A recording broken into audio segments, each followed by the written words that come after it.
The silver tray hit the floor with a chilling clang that cut through the quiet elegance of first class. In that instant, every smug laugh from the suited men around her seemed to die mid-air.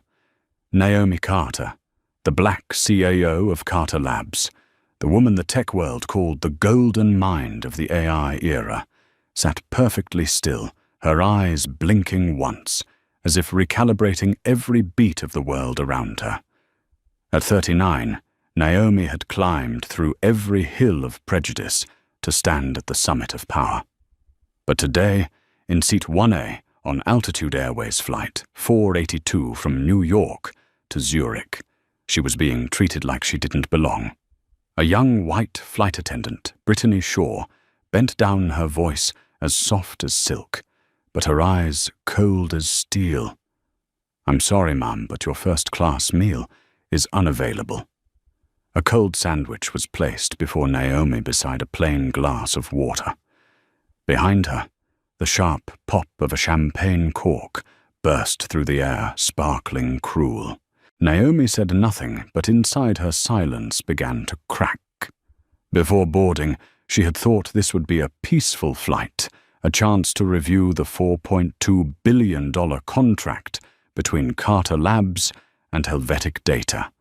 She had chosen first class because for once she wanted to believe the world could be fair, a place where everyone paid the same price and received the same respect.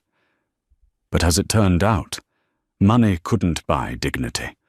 The warm, golden light of the cabin brushed against her cheek, but it couldn't hide the faint shadow that had followed her all her life, the shadow of doubt. She remembered being 27, standing before the Silicon Valley Investment Board for her first presentation, when an investor had asked, "Are you the coder or just in charge of marketing?" That question back then had cut like a blade, and now, more than a decade later, that same blade returned, disguised as a cold sandwich. Naomi lifted her glass of water, her hand so steady that even Brittany faltered for a brief second. She didn't need to shout. She didn't need to argue. Only her gaze, deep composed, recording everything. Every glance, every laugh behind her. Every little way people found to turn her into an outsider, inside a cabin where everyone was supposed to be equal. Across the aisle, Grant Radley, a silver-haired venture capitalist, leaned toward his companion. "What's her problem now?" Peter Malcolmson, an investment analyst, smirked. Probably a system glitch, or maybe she booked the wrong cabin. Their laughter was quiet, but every note landed on Naomi like invisible needles. She set the glass down slowly, as if closing a chapter. Her eyes drifted toward the window where the endless blue stretched like an open stage. The plane hadn't even taken off yet. Inside her, a storm was already rising. She remembered her mother's words. "When people look down on you, don't get angry. Make them face the truth." That was what Naomi had done her entire life, from boardrooms to conferences, from a programmer's desk to the CEO's chair. And today she would do it again, in a way that would make the entire airline industry bow its head. The announcement tone echoed overhead, signaling departure. Brittany returned her professional smile, perfectly practiced, but her eyes betrayed a flicker of arrogance. "Can I get you anything else?" Naomi looked up, her voice, low-measured, almost devoid of emotion. "No, I just need to remember this." Brittany's lips tightened into a forced smile as she turned away, her high heels striking sharp, cold rhythms against the carpet. Naomi took a deep breath. The scent of luxury perfume mingled with the faint tang of metal, creating a blend that was both elegant and suffocating. A male attendant nearby, David Nolan, about 40, glanced her way, then quickly looked off as if afraid to be involved. The silence in the cabin now had the shape of an accusation. Naomi reached for her tablet, The screen lit up, reflecting her face, composed, yet burning from within. On the screen were her contracts with Helvetic Data and lines of security code she had written years ago in Palo Alto. But this time she didn't see numbers. She saw a system, not a digital one, but a human one, where the errors weren't in the code, but in the people. Outside, the engines began to roar softly as the plane moved down the runway. Naomi closed her eyes. Beside her, Brittany leaned toward Grant Radley again, pouring more champagne, her smile gentler, now respectful, almost affectionate. Naomi opened her eyes, turning her head slightly, observing every motion, every glance. She engraved each one into her memory, as if saving it to a drive. Because she knew better than anyone, data never lies. And this time, the data would speak for her.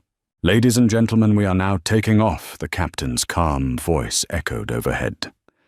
Naomi leaned back into her seat, her hands resting lightly on her lap, her face expressionless. But in her mind, countless processes were coming online: the airline's VIP client database, the employee ID registry, the customer service compliance codes written under Altitude's corporate contract with Carter Labs. Each piece of information was a bullet loaded and waiting. The plane tilted upward, breaking through the clouds. Sunlight washed across Naomi's face, half bright, half a shadow. She closed her eyes again, not to sleep, but to activate her plan. High above, the sky remained clear and blue. But down below, as Naomi Carter tapped her smartwatch and sent 3 quiet words, "Emergency Audit Protocol," the world of Altitude Airways had just entered the biggest storm in its history. And Naomi. She stayed right where she was in seat 1. Her hand resting gently on the cold tray, her lips curving into the faintest smile, the kind that belongs to someone who knows that when silence runs deep enough, it turns into thunder. The plane pierced through thick layers of cloud, and the morning light streamed through the small cabin window, spilling across Naomi Carter's face, half illuminated, half shadowed. Outside, the sky was calm. Inside, the silence had weight. It wasn't empty. It was dense, heavy like a stone pressed against her chest. She closed her eyes, drew a slow breath, and let her senses guide her. The scent of wine, perfume, and new leather mingled with faint laughter from behind, all merging into the distinct soundscape of first class, a place where no one shouts, they simply measure each other's worth with their eyes. In the empty seat beside her, 1B Naomi's Hermes handbag rested neatly, a symbol of status, now reduced to a silent punctuation mark in a world that had just excluded her. Her hand brushed the handle gently, as if touching a quiet reminder, "You've come too far to stop here." Behind her, the dry clink of glasses rang out. Grant Radley, the silver-haired venture capitalist with a voice like a church bell, raised his glass with 2 colleagues. "You ever heard of Carter Labs?" he said, with a crooked smile. "Her company? A woman running a tech empire, hard to believe, isn't it?" A soft chuckle followed. "And now she's flying with us," Peter Malcolmson added, "first class, but eating a cold sandwich." "Fair, isn't it?" Their laughter broke the air, warm for them, freezing inside Naomi's heart. She didn't turn around. Not a word, not a movement. But her gaze dropped to the screen of her smartwatch, where a small icon blinked the encrypted signal had been sent successfully. On the other side of the world, in the glass tower of Carter Labs in Midtown Manhattan, Lauren Price, Naomi's executive assistant, received the command. 31 years old, sharp features, tight curls, pulled into a bun, the kind of woman who always knew exactly what to do, even in chaos. When emergency audit protocol flashed across her screen, she didn't ask questions. She simply pressed her lips together, lifted her coffee cup, took a slow sip, and began typing. Her fingers flew across the keyboard. The system came alive. 3 data windows opened. Flight attendant Brittany Shaw's behavior file code, STR 9035. The VIP client feedback log from Altitude Airways, and the bias recognition database, the AI system, Naomi herself had built. Lauren slipped on her headset, her voice steady. Initiate linguistic and behavioral scan. Filter data from the last 36 months. The screen flickered. A line of red text appeared. Bias index 87.4%. Repeated discriminatory pattern detected. Lauren tilted her head slightly, a faint smile tugging at her lips. That's enough, she murmured. Then she typed, transfer report to executive oversight and legal. Code red line, 482. Within minutes, the storm had escaped the clouds and entered Altitude Airways' global data network. Meanwhile, Naomi sat motionless in seat 1, her eyes open, staring into the stillness ahead. No one knew that at that very moment, every action in the cabin, every glance, every tone, every delayed response was being recorded and analyzed in real time by Carter Labs' AI system. She didn't need to raise her voice. She didn't need to argue. All she needed was evidence. "Mom." The soft voice came from her side. Naomi turned. Brittany stood there, her face bright and composed, as if nothing had happened. "Would you like anything else, Mom? I might be able to find some fruit in the galley." Naomi smiled a smile that made Brittany pause for half a second. "No need," Naomi said calmly. "I just need you to remember every detail of this flight." Brittany smirked faintly. "Of course, Mom." She turned away, her heels striking the carpet in a rhythm of quiet arrogance. Naomi watched her go. No anger, no sorrow, only a coldness rising inside her like tempered steel, not weakening her but sharpening her. She opened her tablet, scrolling through the contract. In the corner of the screen, a new message appeared. Lauren Price audit complete. System detected 3 behavioral discrimination incidents by Attendant Shaw in the last 12 months. Previous complaints unresolved. Awaiting directive. Naomi typed one simple line, activate Tier 2, notify Altitude CEO directly. Across the ocean, Thomas Reynolds, CEO of Altitude Airways, was in a meeting in London when his phone vibrated. The subject line read, Carter Labs Emergency Culture Audit.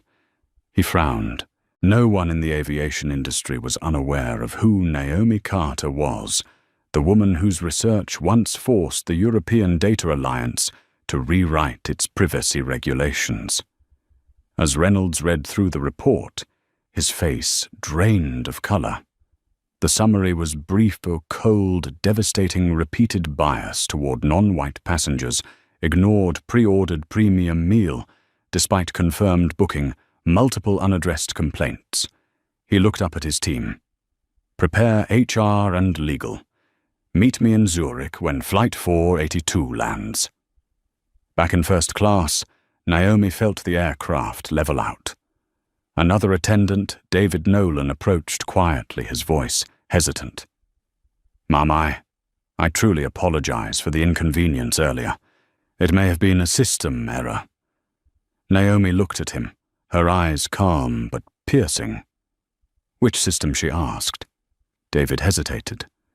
The meal ordering system, sometimes. No, Naomi interrupted, her tone smooth and cutting. I'm asking which system allows people to believe I don't deserve the meal I paid for. David froze. He lowered his head and stepped back. No one said a word, but everyone heard, and the silence once again had form. Naomi turned back to the cold tray before her and smiled faintly, not for herself, but for a world that believed discrimination had to be loud, when in truth it often whispered. Outside, the sunlight cut through the clouds, glinting across her hand, where the smartwatch trembled gently. Lauren's final confirmation had arrived. The storm was now fully online. Naomi lifted her glass of water, took a small sip, and closed her eyes. In her mind, her mother's voice echoed softly, distant, but clear. Don't let anger blur your judgment.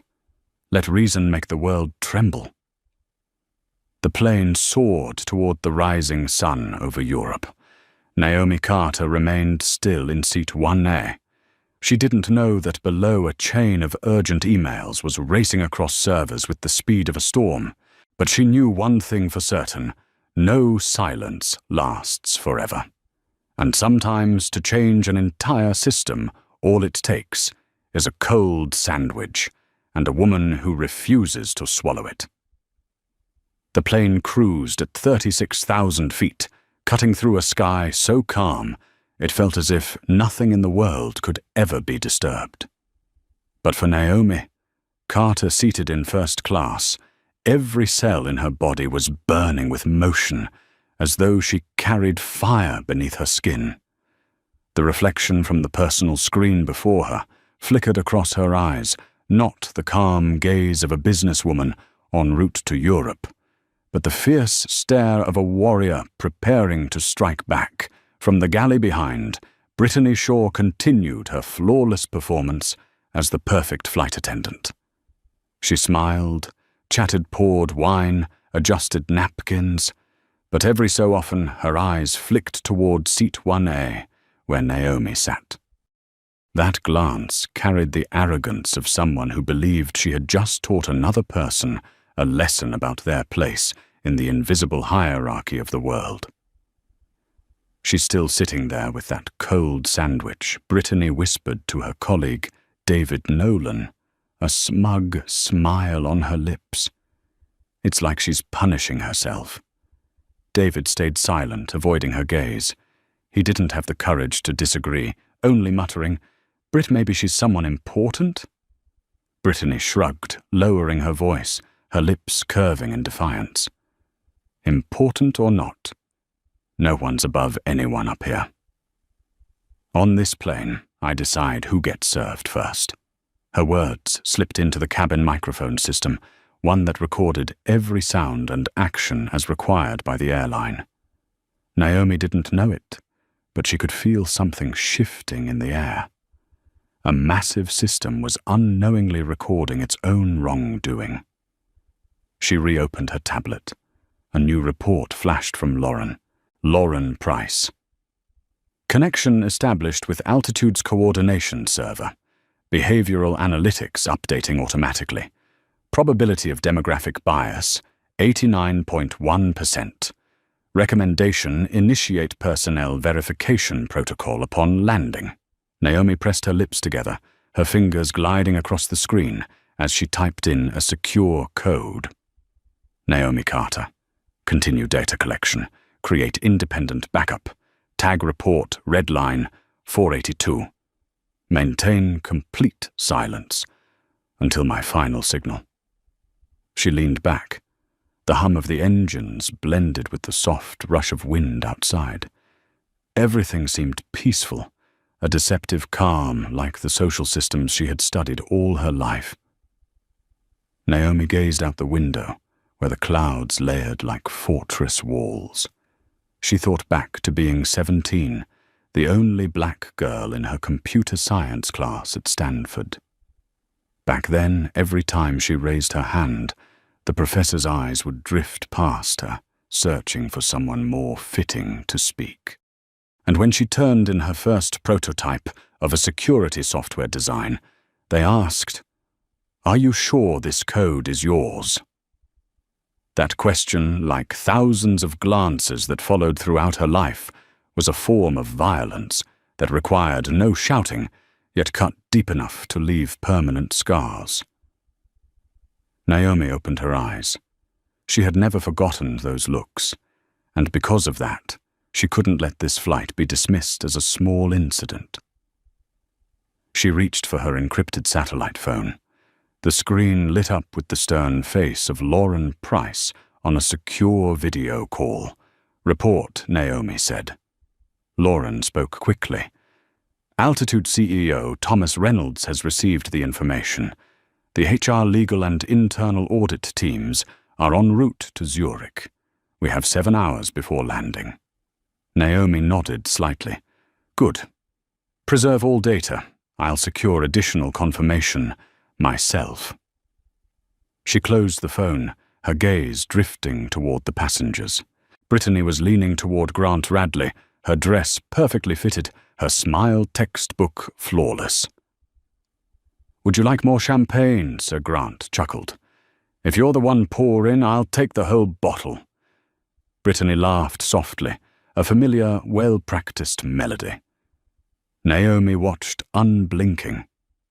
Not out of envy, but understanding. Understanding the system built on selective courtesy, where some were deemed worthy of a smile and others of a shrug. And Brittany was merely a product of that system, a system Naomi would not allow to exist one day longer. David Nolan passed by his eyes, meeting Naomi's for a fleeting second before darting away. But his voice, quiet and trembling, reached her. "Ma'am, I'm sorry."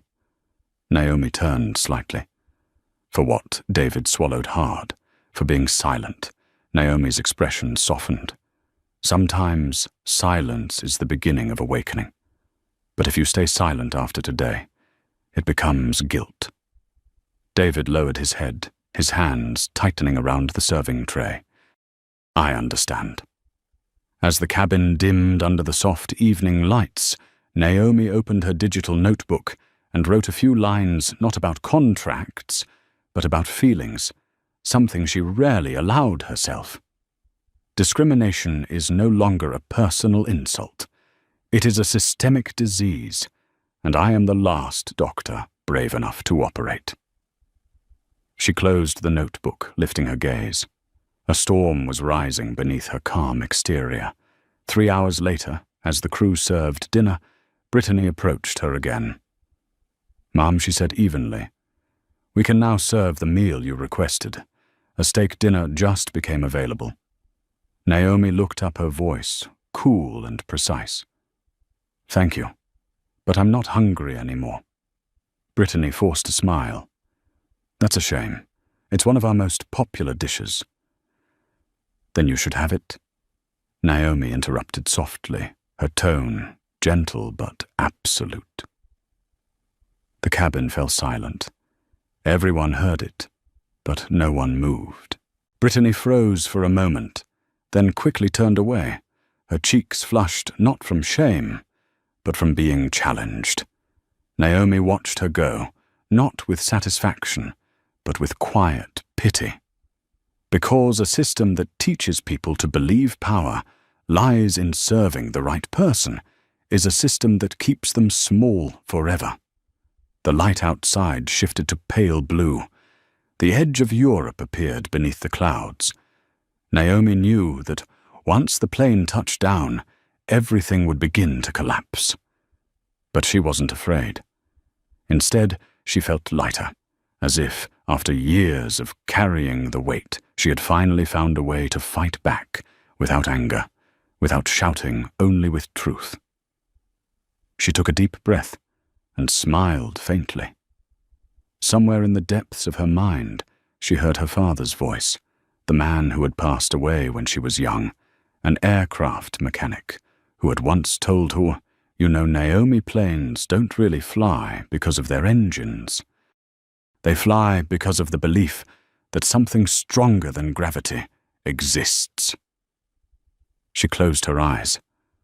Her faith was no longer in the sky. It was in justice. And in the faint morning light, Seat 1A seemed to glow the place where a quiet revolution had begun, a fire burning in the middle of a sky that only appeared to be calm. A soft tremor made the glass of water on Naomi's tray ripple, reflecting the golden cabin lights above. The steady hum of the engines whispered endlessly, weaving together the familiar sound of the sky, a place where people believed they were separated from the world below, where money and status could buy peace. But today, that peace was nothing more than an illusion. Naomi Carter opened her eyes.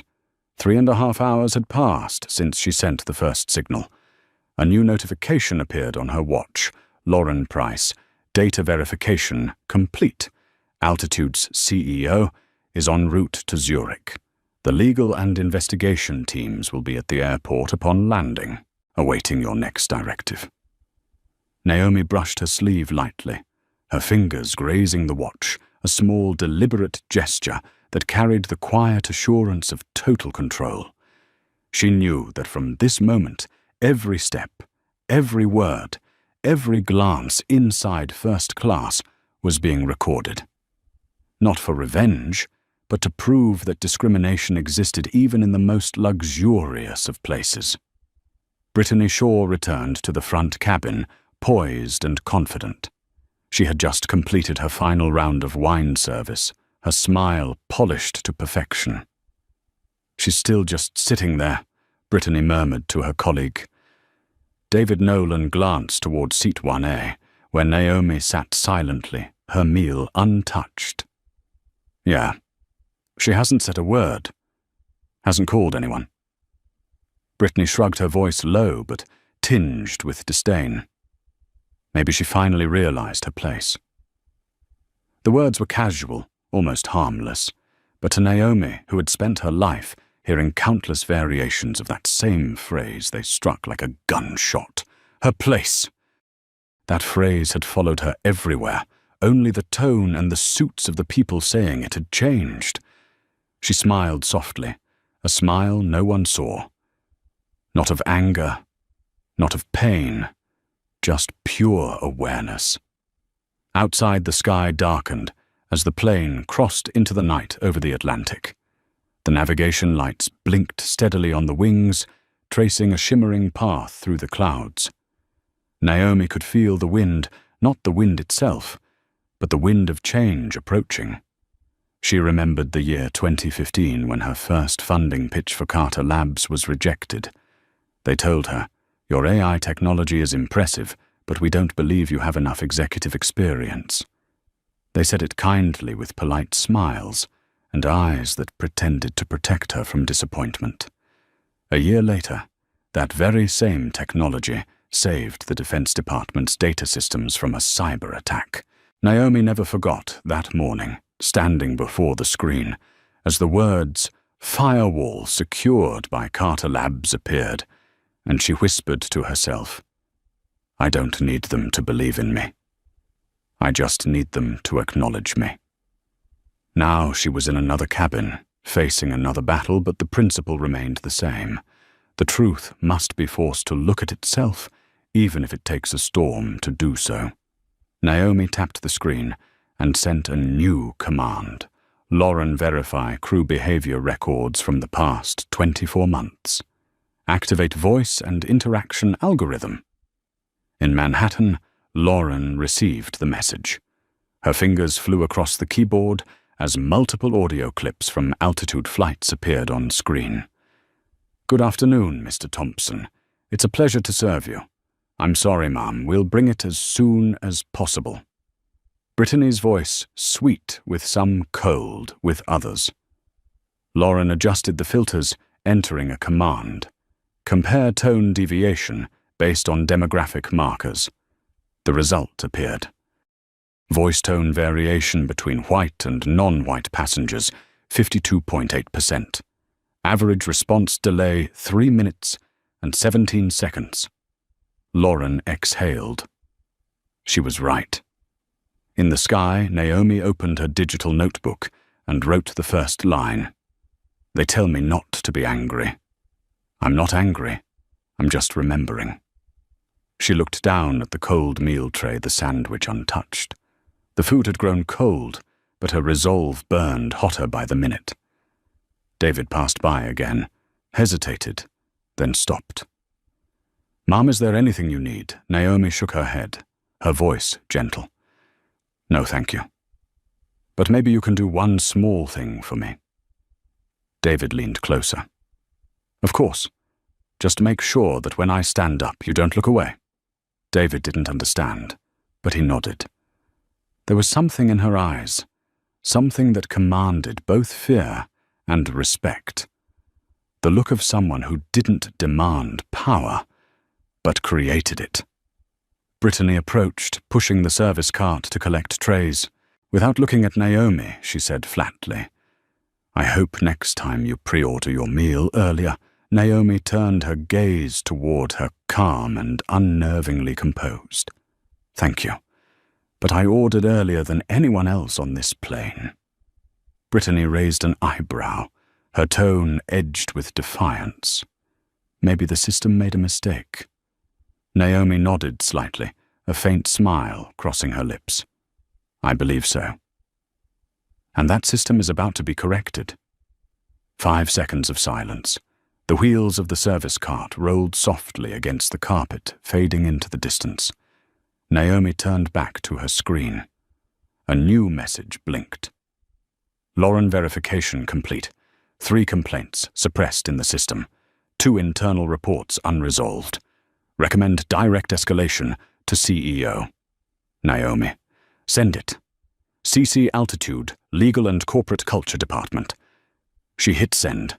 The data file left the system like a bullet leaving its chamber. The cabin lights dimmed to a soft blue, signaling nighttime rest. But Naomi didn't sleep. She tilted her head against the window, gazing at the stars outside, the only things in existence that cared nothing for color or rank. A thought echoed quietly within her. If they can silence me, they can erase everyone who comes after me. She closed her eyes. In the faint darkness, a small smile appeared, not of triumph, but of faith. Faith that a single calm woman sitting in Situne with a cold sandwich in front of her could shake the foundations of an entire airline empire. When the display showed 2 hours remaining to Zurich, Naomi opened her watch and sent the final command, "Activate automatic report." Upon touchdown transfer, all data to Altitude, CEO Human Resources, and the International Aviation Oversight Board. She smiled faintly and closed her eyes. No one in first class knew that beneath the soft glow of champagne and Italian leather seats, a quiet flame was burning. A flame not fueled by oil or gas, but by truth. And when it reached where it needed to, it would burn away every illusion wrapped in the luxury light of this world. The plane glided over European skies as the first rays of dawn swept across the windows of first class.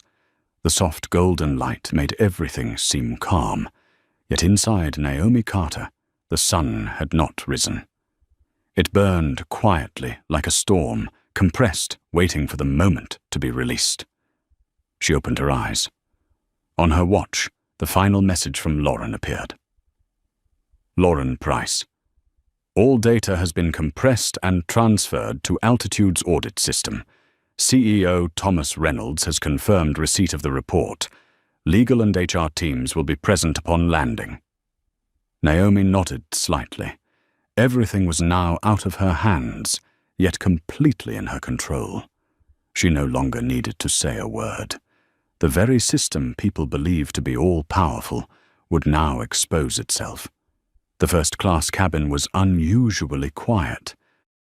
The men seated behind her reclined comfortably, chatting casually about billion-dollar deals, unaware they were sitting at the center of an earthquake. One of them laughed and said, "Brittany, another glass of Bordeaux, the 2008, please." "Of course," Sir Brittany replied sweetly.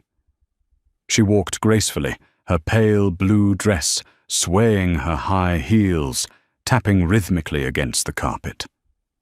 She still believed she controlled this space, that a tray of food or a polite smile could decide who was respected and who was forgotten.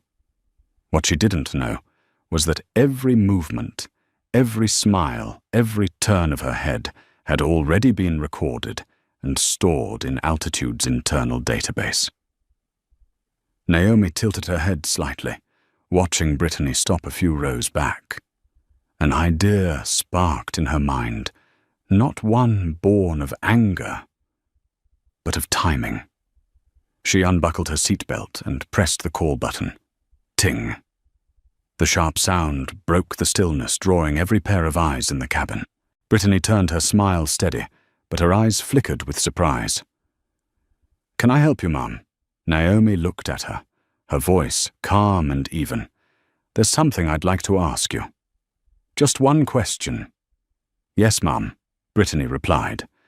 Naomi leaned forward slightly, her tone quiet, but every word landing clear and deliberate, like a verdict being read aloud. "Why do you think I was the only one who ran out of first-class meals?" The air froze. 1 second, 2 seconds. Then Brittany let out a nervous laugh, trying to compose herself. I'm not sure. It must have been a system error." Naomi's eyes didn't blink. A system error.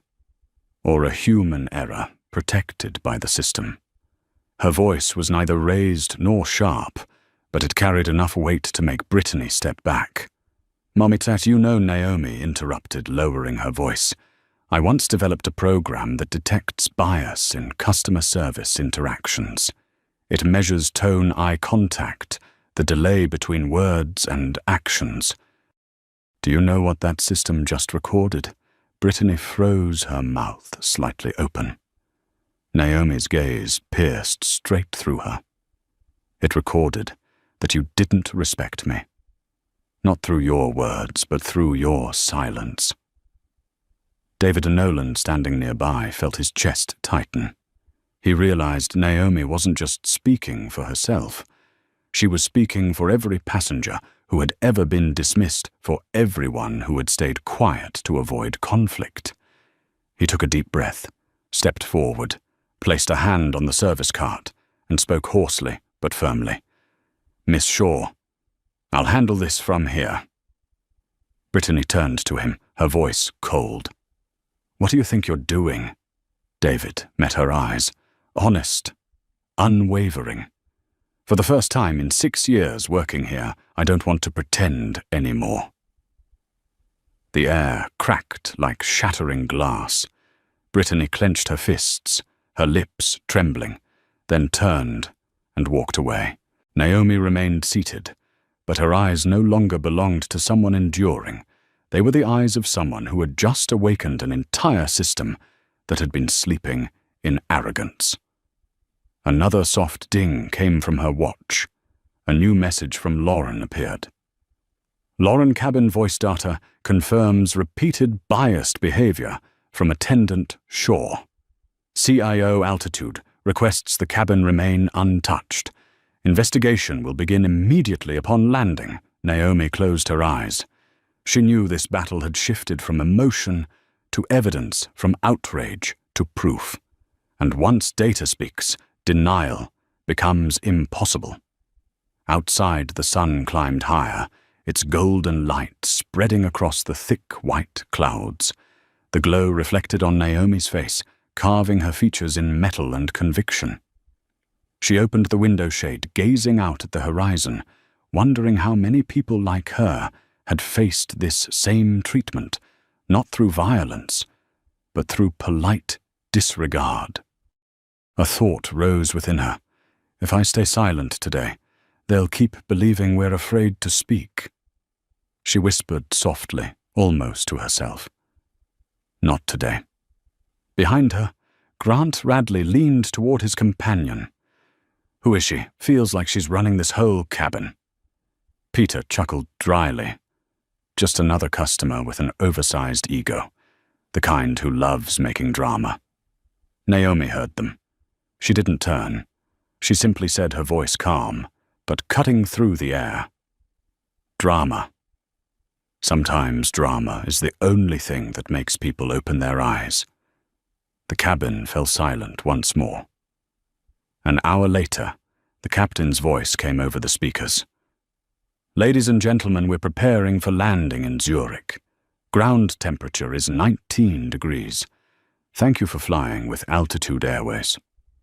Naomi opened her eyes and adjusted the collar of her blazer. The morning light painted her face with both softness and strength. She touched the cold tray before her. Sometimes, she whispered, cold is what people need to wake up. Brittany passed by one last time, her tone polite but unsteady. I hope you enjoy your stay in Zurich, ma'am. Naomi smiled, her expression calm but sharp as a blade. I will. What about you? Brittany froze. Neither spoke again. The plane descended through the final layer of clouds. The city of Zurich unfolded below red rooftops, a winding river, and the misty outline of the Alps in the distance. Inside the cabin, passengers fastened their seatbelts. Only Naomi remained still. She was no longer just a passenger on this flight. She was steering the direction of a conversation much larger than the cabin itself.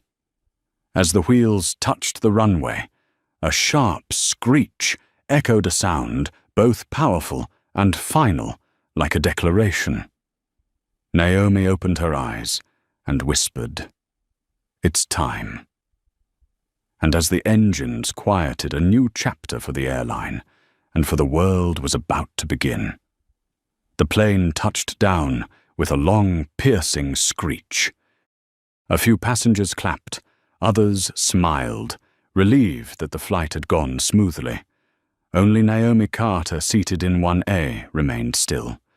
Her gaze didn't turn toward the window, but stayed fixed ahead on the thin curtain separating first class from the cockpit, swaying slightly in the breeze. She knew this wasn't the end of the flight.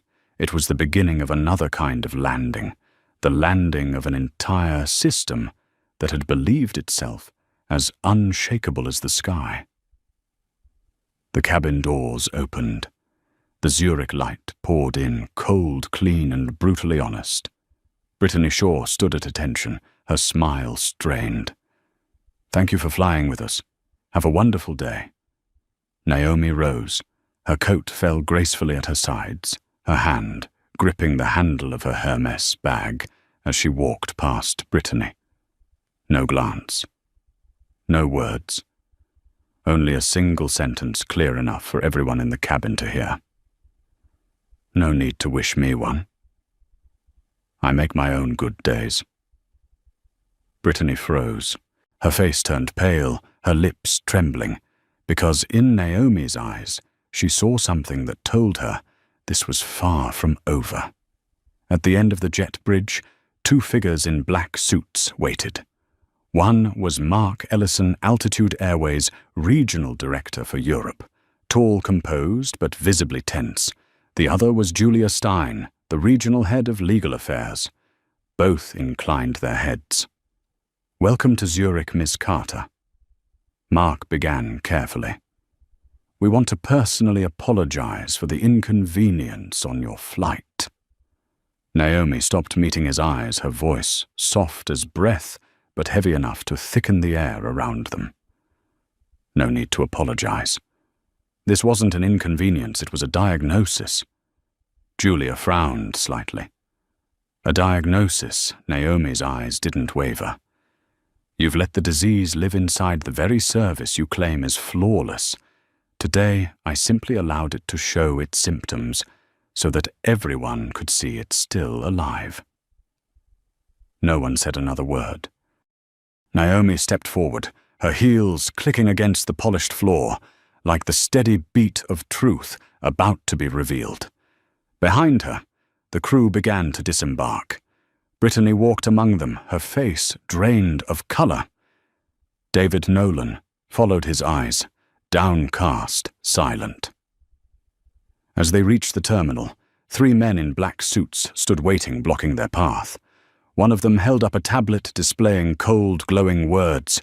Flight 482, Crew Emergency Debrief Room 4. Mandatory attendance. Brittany froze. There must be some mistake, she stammered. The man with the tablet looked straight at her. "No mistake, ma'am. Please come with us."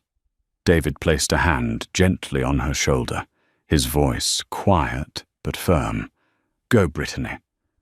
Maybe now it's your turn to listen." In a small conference room within the airport's private wing, the air was so heavy it seemed you could hear the clock ticking. Brittany sat across from Julia Stein and two investigators. On the table, a tablet played the cabin's recorded audio. Ms. Shaw Julia said evenly, "We've reviewed the entire recording. Would you like to hear the part where you spoke to passenger 1? Brittany's lips trembled, her eyes glistening. "I didn't mean anything by it. I was just following procedure." Julia tilted her head. "Which procedure allows you to serve other passengers properly, but give a cold sandwich to a first-class traveller who pre-ordered a meal 7 days in advance?" Brittany swallowed hard, scrambling for words. "I thought it was a system error." "No, Brittany," Julia interrupted, her tone sharp as glass. "Not the system. You." The screen shifted to a short video clip from the front cabin camera. Brittany's voice played back clearly. "Up here, I decide who gets served first." Brittany went still, staring at the screen. Tears spilled over. Julia closed the tablet. "You're suspended immediately. The investigation will continue." Brittany sat frozen. For the first time in 6 years, she realized that a single careless sentence could destroy an entire career if it was said to the wrong person.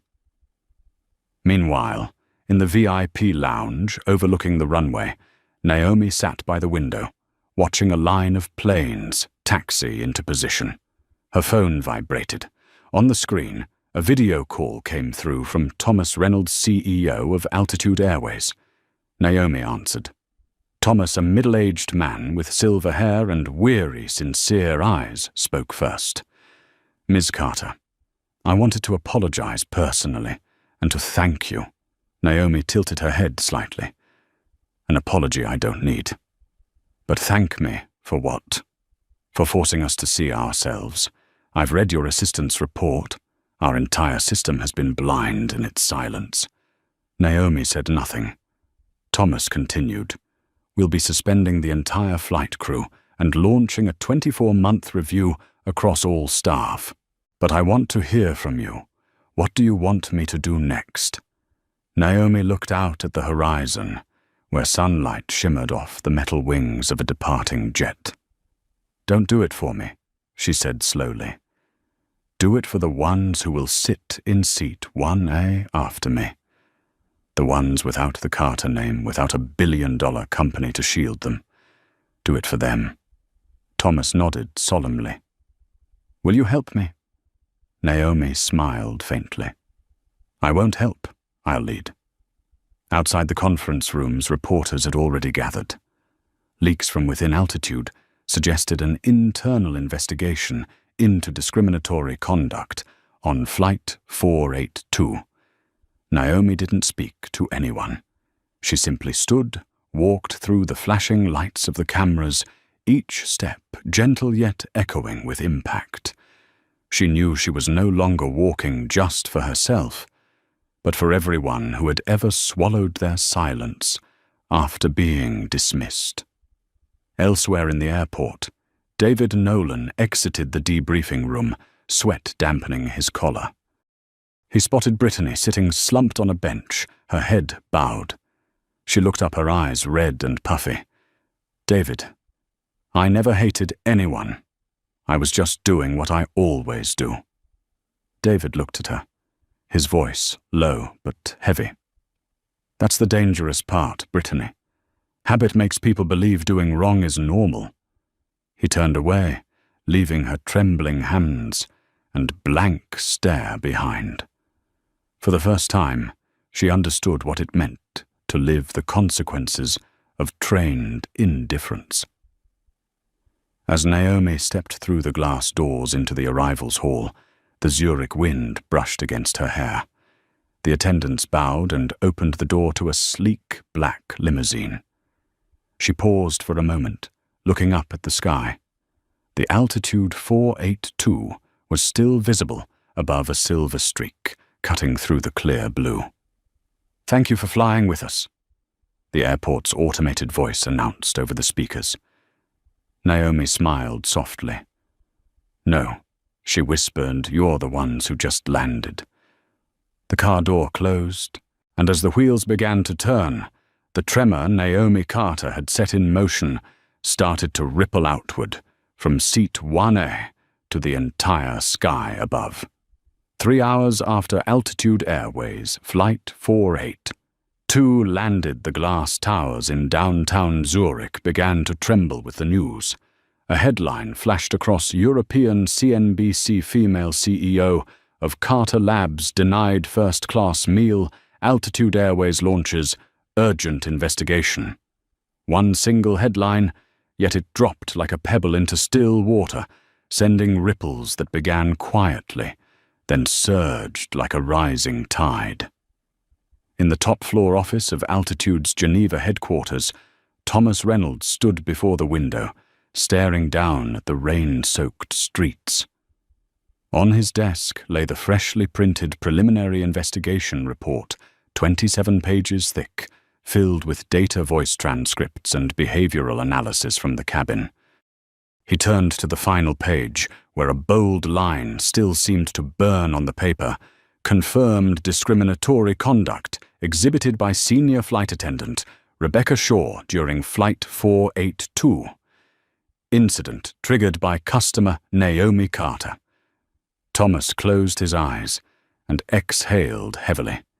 He knew this moment would define Altitude's reputation for years to come. But beyond the fear of bad press, there was shame. "We let arrogance creep into the very service we built our name on," he murmured. Across the table, legal head Julia Stein nodded. "Ms. Carter isn't suing. She only wants us to fix it." Thomas looked up.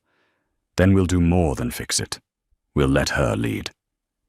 Meanwhile, at the Bar au Lac Hotel, where Naomi was staying, the lights on the 14th floor were still on near midnight. She sat by the window gazing out at the still surface of Lake Zurich. Her phone vibrated non-stop, dozens of calls, hundreds of emails from major media outlets. She hadn't answered a single one.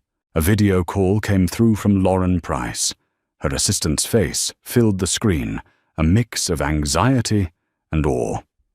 Naomi social media is exploding. The hashtag Seat1A has passed 2 million mentions in 5 hours. People are sharing their own stories, times they were ignored, dismissed, made to feel invisible.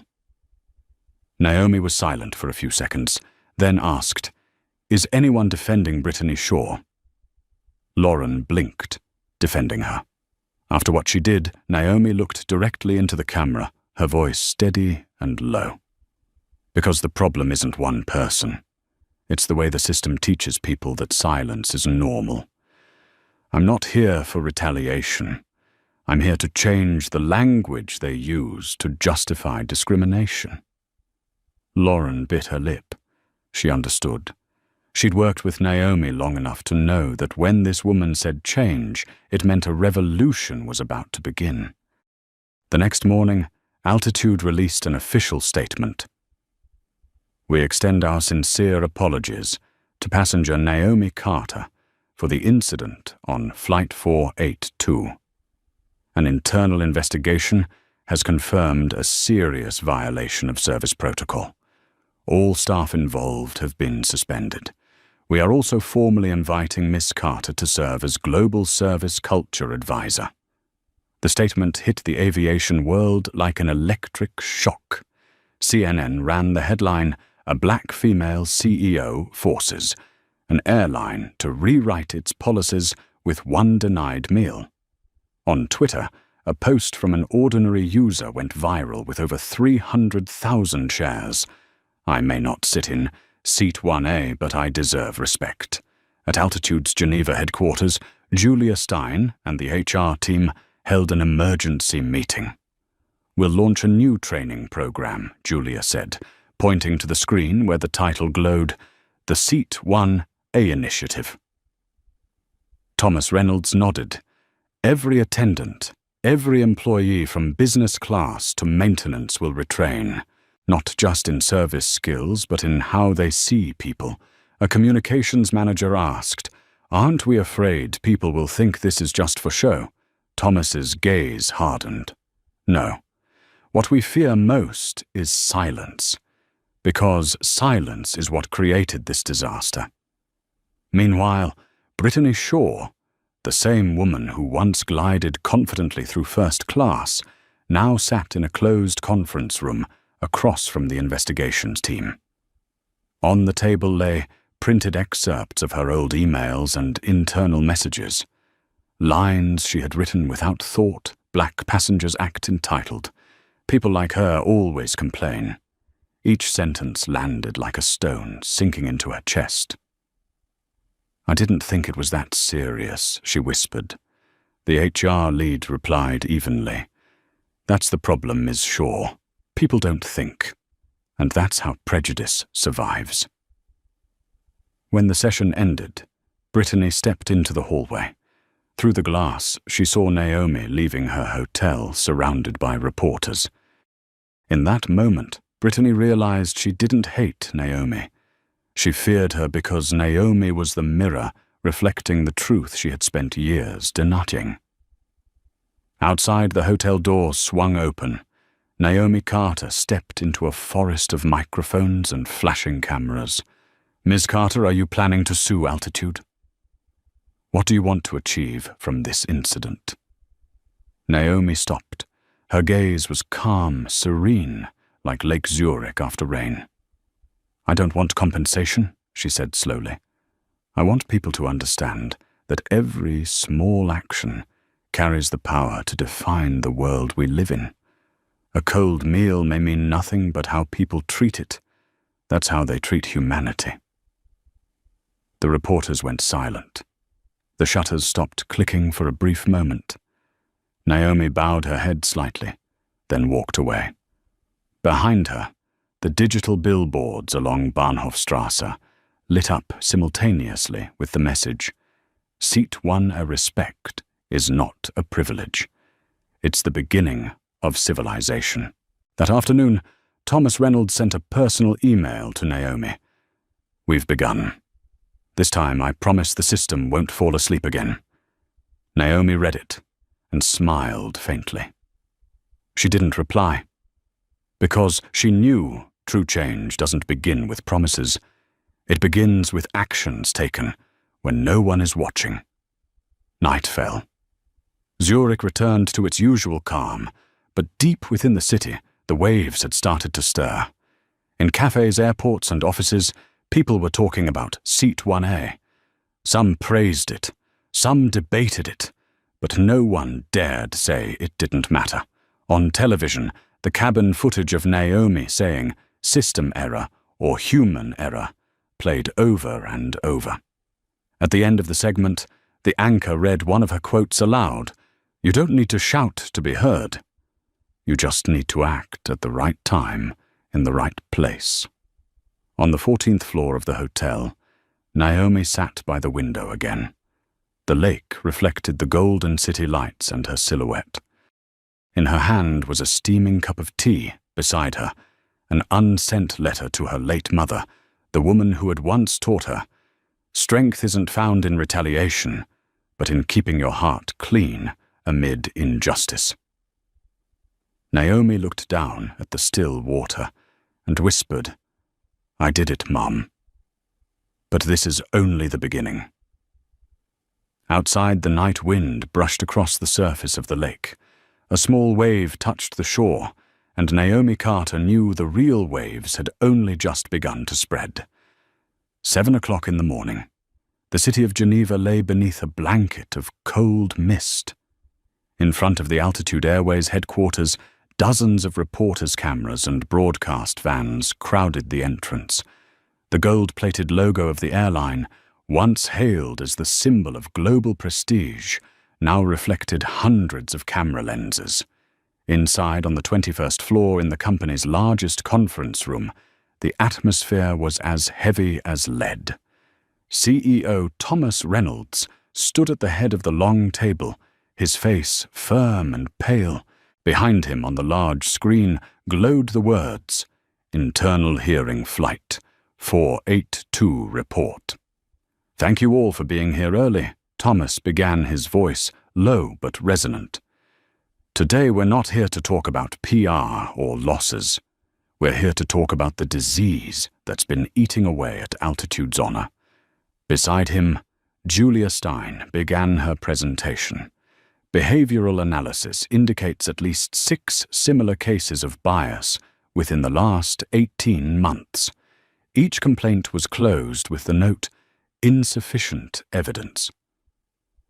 Ms. Shaw is not the only one at fault. She is merely the clearest symptom. Thomas placed his hand on the table, his gaze sweeping across the anxious faces of the board members. "And Miss Carter," he said quietly, "has made the world see what we've been hiding behind the word incident for years." At that moment, the conference room door opened. Everyone turned. Naomi Carter entered, not ceremoniously, not with an invitation. Just her in a white suit, her expression calm and composed. Thomas stood. "Ms. Carter, I didn't expect." Naomi smiled slightly, her voice soft yet decisive. "I'm not here to criticize. I'm here to rebuild." The room fell silent. Naomi walked to the table and set down a folder. "This is an analysis report from Carter Labs.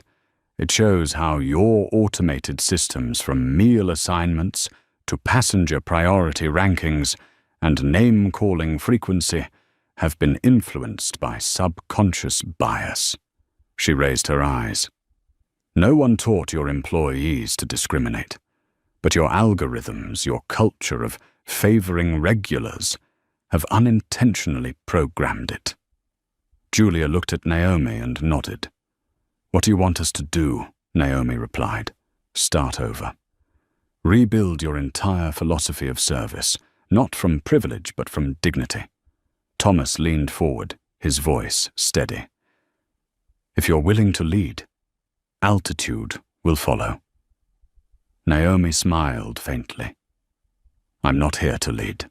I'm here to hold up a mirror so everyone can see themselves in it." News of the meeting leaked faster than planned. Media outlets erupted with headlines, "Altitude Airways partners with Carter Labs to redefine service culture." In New York, at the Carter Labs headquarters, Lauren Price took a call from Reuters. "We've heard Miss Carter is becoming Altitude's strategic advisor." Lauren smiled slightly. "No, she's not working for them. She's making them work for the world." Meanwhile, in another conference room downstairs, Brittany Shaw sat across from the disciplinary committee. She was no longer in uniform, just a wrinkled white shirt. Ms. Shaw, one of the directors, said, "Do you have anything to say before we make our decision?" Brittany swallowed hard. "I didn't think what I did was discrimination. It was just instinct. People like Miss Carter don't usually sit in that seat. I wasn't used to it." The director looked at her calmly. "And it's exactly because of all the 'I'm not used to it's' that this world still hasn't changed.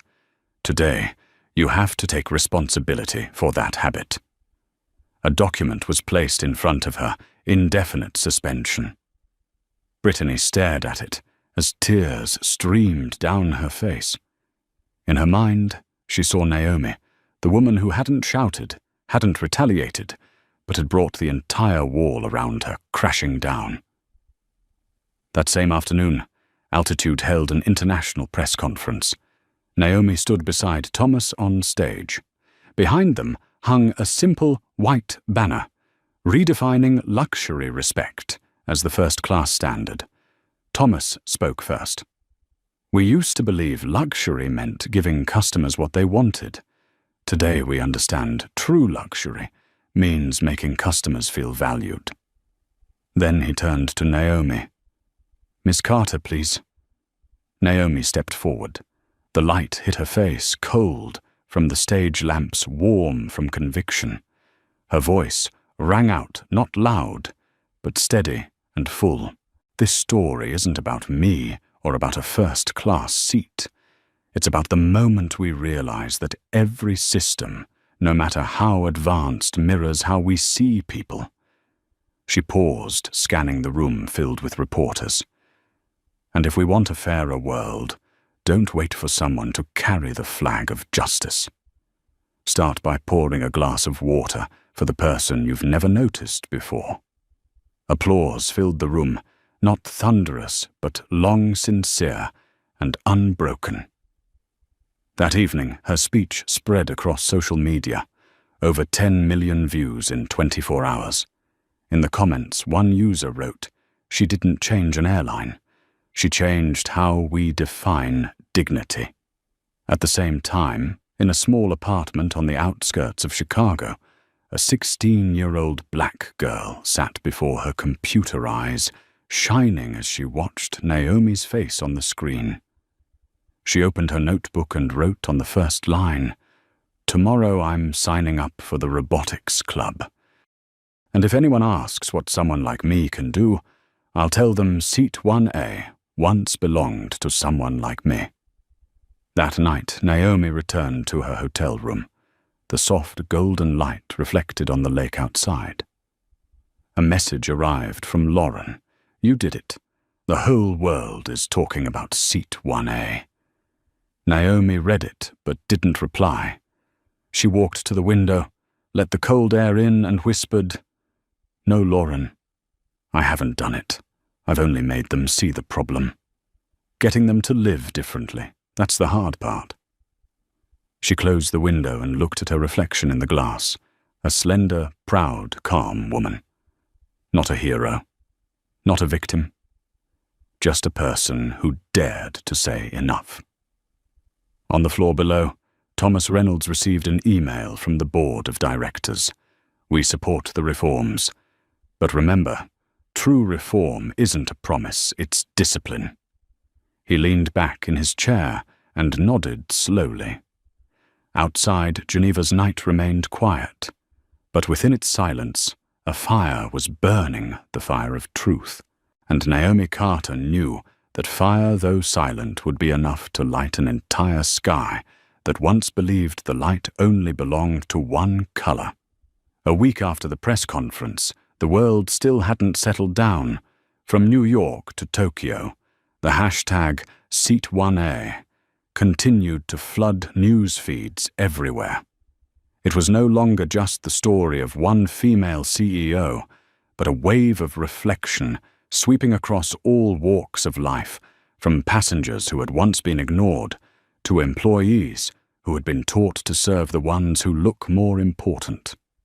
At Altitude's Geneva headquarters, the golden plaque at the main lobby had been replaced with a new slogan: "Luxury is not a privilege. It's respect."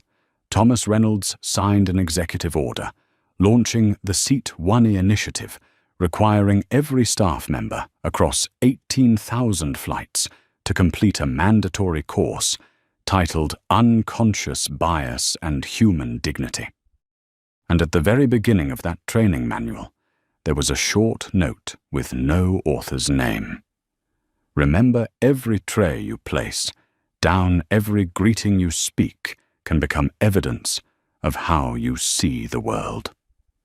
When Naomi Carter returned to the United States, reporters were waiting for her at JFK Airport. But this time there were no aggressive questions, no flashing chaos of cameras. Only a young journalist stepped forward, voice trembling with emotion. "Ms. Carter, the world now calls you a symbol." "How does that feel?" Naomi stopped it. Her smile was light as a breeze. "I don't want to be a symbol," she replied softly. "I just want to live in a world where respect doesn't need to be protected by a scandal."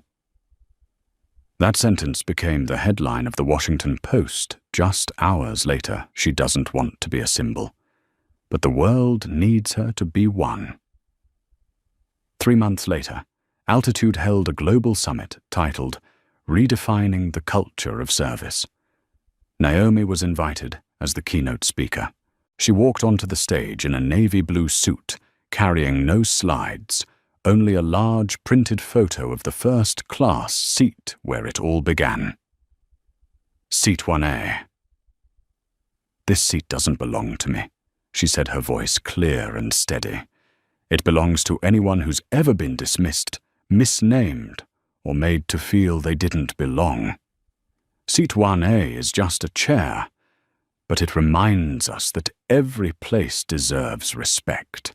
The entire audience rose to their feet applauding, not just for the message, but because they saw in this woman something they had long forgotten, that compassion can stand beside power. That night, back in her office at Carter Labs, Naomi stood by the window, gazing at the lights of New York City stretching endlessly below. Lauren Price entered, setting a small package on her desk. "This just arrived from Altitude," she said. Naomi opened it. Inside was a miniature replica of a first-class seat engraved with the words, "Seat 1A, reserved for change." Naomi placed it on her desk and looked at it for a long time. Then she whispered softly, almost to herself, "Change didn't begin with Seat 1A. It began with those who dared to sit in it, even when the world didn't want them there." The city lights glowed against her face, strong yet serene. And somewhere out there, thousands of women anonymous passengers and people who had once been looked down upon were smiling at the sound of her name. Because from this moment on, Seat 1A was no longer just a seat. It was a reminder that sometimes justice only needs one person brave enough not to give up their place. 12 months later, morning at the Global Forum on Corporate Ethics in Washington, D.C. Thousands of delegates from around the world gathered under one roof. On the main stage, a large banner carried a simple white inscription, "The Seat 1, a movement from silence to systemic change." The lights dimmed, and Naomi Carter walked out, not surrounded by security, not adorned with the glow of celebrity. She carried only a thin folder and a gentle smile, yet the entire hall rose to its feet. The host introduced her. She didn't just change an airline, she changed the world's definition of respect. Naomi looked around, hundreds of faces, every color, every language. "Thank you," she began, her voice calm, warm, and grounded. "But what I value most today is not attention, it's awareness." She shared how since that event, Carter Labs had partnered with corporations across industries to develop technology that measures bias in workplaces, recruitment, and service environments. She spoke of employees who once feared speaking up, who are now teaching others to find their voice. And she spoke of Brittany Shaw, the woman once at the heart of the storm, now working as an instructor in a program called Learning to See Yourself Again. Naomi paused, her eyes soft, with quiet conviction. Real change doesn't happen when we remove the wrong people.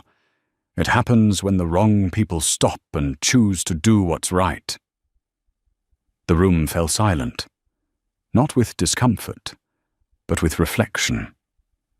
At the end of her talk, she projected an image onto the screen, the old photo from that flight, a cold meal tray, and her own calm gaze. "This is where it all began," she said. "Not in a boardroom, not with a speech, but with one simple act. I refused to stay silent." She smiled faintly. "If anyone asks how to change a system, I would say with composure. Because anger can burn down a room, but calmness can light up an entire city." When the ceremony ended, Naomi stepped down from the stage amid waves of applause. A young college student approached, holding an old boarding pass in her hand. "Ms. Carter," she said, her voice trembling, "I was once removed from my seat because they said I didn't belong in business class. I saw your video, and today I'm studying law to to defend people like me. Naomi placed a hand on her shoulder and smiled gently. "Keep that ticket," she said. "One day you'll fly in. Seat 1A. And when you do, don't forget to smile at the person still standing." That night, back at her hotel, Naomi sat by the window, watching the stream of headlights below. On the table lay a small card from Altitude. 1 year since Flight 482. Seat 1A is now kept empty on every Altitude flight as a symbol of change.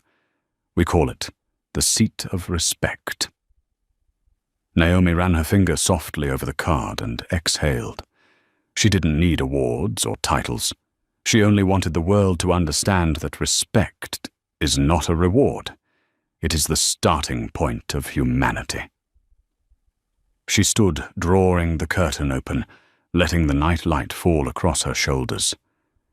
In the reflection of the glass, her silhouette blended with the glow of the city, small but steady, a reminder that every great change begins with one person brave enough to stay in their seat and never let anyone take it away.